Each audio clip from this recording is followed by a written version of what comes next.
श्रीमद कुंज विहारणे नमः। श्री स्वामी हरिदास विजय तेतराम, श्री युगल सरकार, सदगुरुदेव और आप सभी रसिक भक्तवृंदों के श्री चरणों में दास का साष्टांग दंडवत प्रणाम। आज श्रीमद् भागवत महापुराण के दशम स्कंद के अंतर्गत 36वां अध्याय अरिष्टासुर का उद्धार और कंस का श्री अक्रूर जी को ब्रज में भेजना। श्री सुखदेव जी कहते हैं, परीक्षित, जिस समय भगवान श्री कृष्ण ब्रज में प्रवेश कर रहे थे और वहां आनंदोत्सव की धूम मची हुई थी, उसी समय अरिष्टासुर नामक एक दैत्य बैल का रूप धारण करके आया। उसके कंधे का पुट्ठा और डील डॉल दोनों ही बहुत बड़े बड़े थे। वह अपने खुरों को इतने जोर से पटक रहा था कि उससे धरती कांप रही थी। वह बड़े जोर से गर्जन कर रहा था और पैरों से धूल उछालता जाता था। पूंछ खड़ी किए हुए था और सींगों से चार दीवारी, खेतों की मेड़ आदि तोड़ता जाता था। बीच बीच में बार बार पेशाब करता और गोबर छोड़ता जाता था। आंखें फाड़कर इधर उधर दौड़ रहा था। परीक्षित, उसके जोर से हकड़ने से, निष्ठुर गर्जना से भयवश स्त्रियों और गांवों के 3-4 महीने के गर्भ स्त्रवित हो जाते थे और 5-6 महीने के गिर जाते थे। और तो क्या कहूं, उसके पुट्ठे को पर्वत समझकर बादल उस पर आकर ठहर जाते थे। परीक्षित, उस तीखे सींग वाले बैल को देखकर गोपियां और गोप सभी भयभीत हो गए। पशु तो इतने डर गए कि अपने रहने का स्थान छोड़कर भाग ही गए। उस समय सभी ब्रजवासी श्री कृष्ण, हमें इस भय से बचाओ, इस प्रकार पुकारते हुए भगवान श्री कृष्ण की शरण में आए। भगवान ने देखा कि हमारा गोकुल अत्यंत भयातुर हो रहा है। तब उन्होंने डरने की कोई बात नहीं है यह कहकर सबको ढांढस बंधाया और फिर वृषासुर को ललकारा, अरे मूर्ख, महादुष्ट, तू इन गौ और ग्वालों को क्यों डरा रहा है? इससे क्या होगा? देख, तुझ जैसे दुरात्मा दुष्टों के बल का घमंड चूर चूर कर देने वाला यह मैं हूं।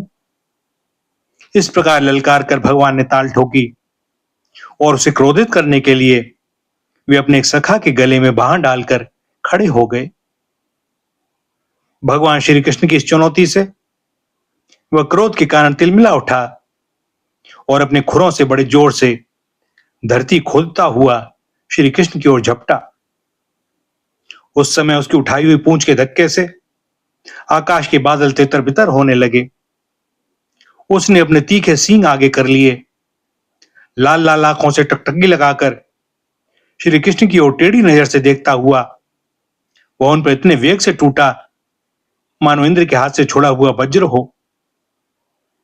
भगवान श्री कृष्ण ने अपने दोनों हाथों से उसके दोनों सींग पकड़ लिए और जैसे एक हाथी अपने से भिड़ने वाले दूसरे हाथी को पीछे हटा देता है, वैसे ही उन्होंने उसे 18 पग पीछे ठेल कर गिरा दिया।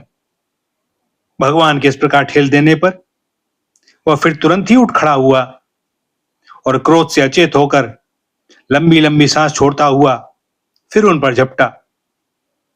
उस समय उसका सारा शरीर पसीने से लथपथ हो रहा था।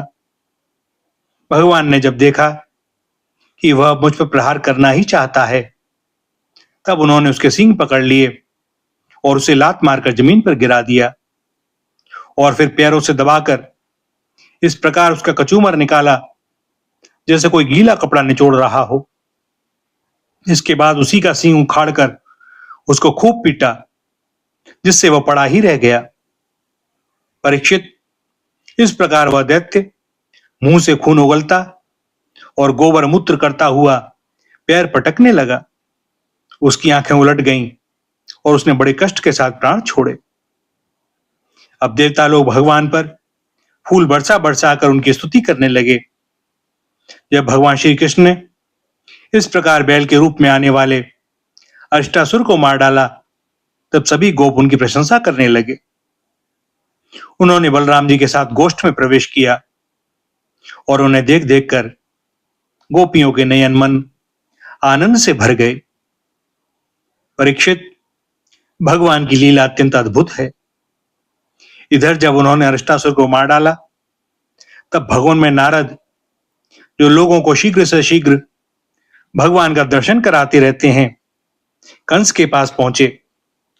उन्होंने उससे कहा, कंस, जो कन्या तुम्हारे हाथ से छूटकर आकाश में चली गई, वह तो यशोदा की पुत्री थी, और ब्रज में जो श्री कृष्ण है वे देवकी के पुत्र हैं। वहां जो बलराम जी हैं वे रोहिणी के पुत्र हैं। वसुदेव ने तुमसे डरकर अपने मित्र नंद के पास उन दोनों को रख दिया है। उन्होंने ही तुम्हारे अनुचर दैत्यों का वध किया है। यह बात सुनते ही कंस की एक एक इंद्रिय क्रोध के कारण कांप उठी।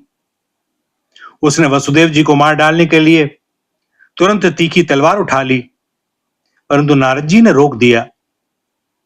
जब कंस को यह मालूम हो गया कि वसुदेव के लड़के ही हमारी मृत्यु के कारण हैं, तब उसने देवकी और वसुदेव दोनों ही पति पत्नी को हथकड़ी और बेड़ी से जकड़कर फिर जेल में डाल दिया।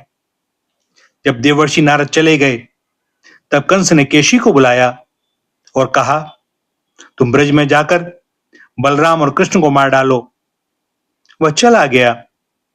इसके बाद कंस ने मुष्टिक, चाणूर, शल, तोशल आदि पहलवानों, मंत्रियों और महावतों को बुलाकर कहा, वीरवर, चाणूर और मुष्टिक, तुम लोग ध्यानपूर्वक मेरी बात सुनो। वसुदेव के दो पुत्र बलराम और कृष्ण नंद के ब्रज में रहते हैं। उन्हीं के हाथ से मेरी मृत्यु बतलाई जाती है। अतः जब वे यहां आवें, तब तुम लोग उन्हें कुश्ती लड़ाने के बहाने मार डालना। अब तुम लोग भांति भांति के मंच बनाओ और उन्हें अखाड़े के चारों ओर गोल गोल सजा दो। उन पर बैठकर नगरवासी और देश की दूसरी प्रजा इस स्वच्छंद दंगल को देखे।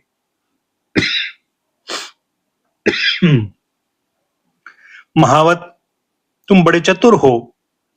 देखो भाई, तुम दंगल के घेरे के फाटक पर ही अपने कोबलिया पीढ़ हाथी को रखना, और जब मेरे शत्रु उधर से निकलें, तब उसी के द्वारा उन्हें मरवा डालना।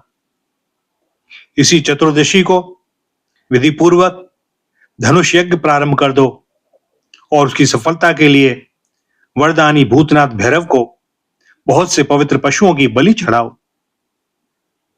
परीक्षित, कंस तो केवल स्वार्थ साधन का सिद्धांत जानता था, इसलिए उसने मंत्री पहलवान महावत को इस प्रकार आज्ञा देकर श्रेष्ठ यदुवंशी अक्रूर को बुलवाया और उनका हाथ अपने हाथ में लेकर बोला, अक्रूर जी, आप तो बड़े उदार दानी हैं, सब तरह से मेरे आदरणीय हैं।